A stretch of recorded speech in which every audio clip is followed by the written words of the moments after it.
Chapter 6, Revolution and Counter-Revolution. 1. February and March days. On February 24, 1848, the bourgeois monarchy in France was overthrown by a revolution. This movement was not without its repercussions in Brussels, but King Leopold, a wily old Coburger fox, succeeded in extricating himself from the situation more cleverly than his father-in-law in Paris. He announced to his liberal ministers, the deputies and the mayors that if the nation demanded it he would abdicate at once. And this generous gesture so touched the hearts of the sentimental bourgeois statesmen that they immediately suppressed all their rebellious feelings. But after that the king caused his soldiers to disperse all public meetings and set his police to hunt down foreign fugitives. Marx was treated with particular brutality. Not only did the police arrest him, but they also arrested his wife, who was held for one night in the company of common prostitutes. The police official responsible for this piece of infamy was later removed from his post and the order of arrest had to be withdrawn immediately. But not so the order of expulsion, although it was a thoroughly unnecessary piece of chicanery, for Marx was in any case about to leave Brussels for Paris. Immediately after the outbreak of the revolution the central authorities of the Communist League in London transferred executive authority to the district representatives in Brussels.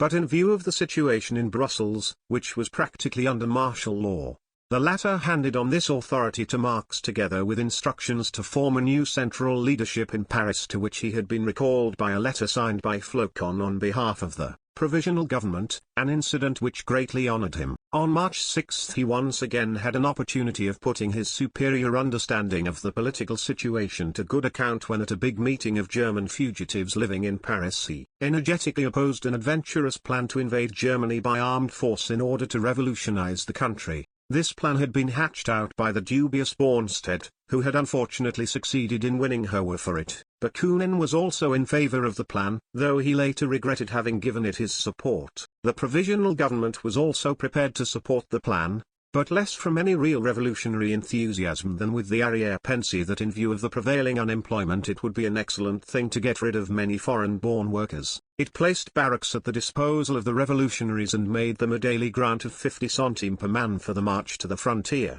Howe had no illusions about the reasons which prompted the provisional government to support the venture, and he himself referred to the egoistic motive, the desire to get rid of many thousands of foreign-born artisans who were competing with the French.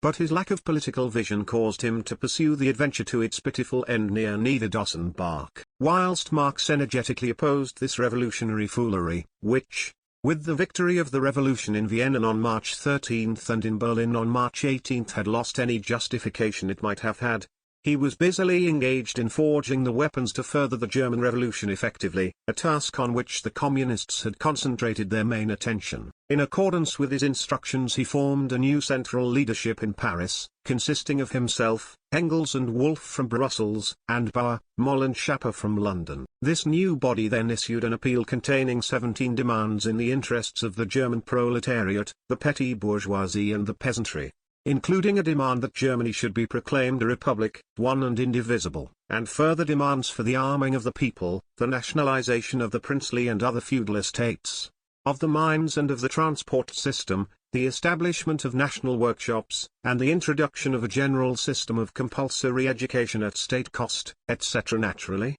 these demands were intended only to lay down the general lines of communist propaganda, for no one knew better than Marx that they could not be carried out from one day to the next, but only as the result of a long process of revolutionary development. The Communist League was much too weak to act alone in the work of accelerating the revolutionary movement, and it was soon seen that its reorganization on the continent was only in its infancy. However, this was no longer so important because the working class had now won the means and the possibility of conducting its propaganda openly, and therefore the chief reason for the existence of the League was removed. Under these circumstances Marx and Engels founded a German communist club in Paris and strongly advised its members to keep away from Howe's guerrilla bands and instead to make their way singly into Germany in order to further the revolutionary movement there. They succeeded in sending several hundred workers back to Germany, and, thanks to the mediation of Flocon, they obtained the same support for them as the provisional government had granted to Howe and his volunteers. As the result of these efforts, the majority of the members of the Communist League succeeded in getting back into Germany, and their activities there demonstrated that the League had been an excellent training school for the revolution. Wherever the revolutionary movement in Germany showed any signs of vigorous development, the members of the League were seen to be the driving force behind it. Schapper in Nassau, Wolf in Breslau, Stefan Born in Berlin, and other members elsewhere. Born hit the nail on the head when he wrote to Marx, "The League is dissolved, everywhere and nowhere." As an organization it had ceased to exist, but its propaganda was visible wherever the conditions for the proletarian struggle for freedom existed. Although this was true of a comparatively small area of Germany only, Marx and his nearest friends went to the Rhineland, which was the most progressive part of Germany and where the Code Napoleon afforded greater freedom of movement than the Prussian Civil Code in Berlin.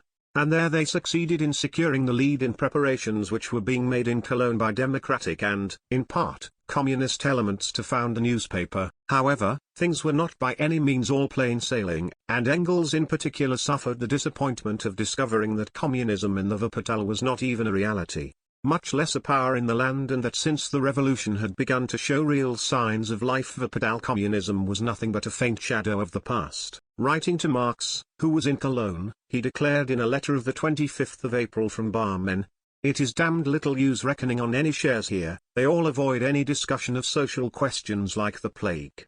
They call it incitement. There is nothing whatever to be got out of my old gentleman. He regards the Kölnische Zeitung as the last word in incitement, and he would sooner send us 1,000 bullets to finish us off than 1,000 thaler to help us along." However, Engels succeeded in floating 14 shares, and on the 1st of June, 1848, the first number of the Neue Rheinische Zeitung appeared. It was signed by Marx's chief editor, whilst Engels, Dronk, Werth and the two Wolfs were members of the editorial staff.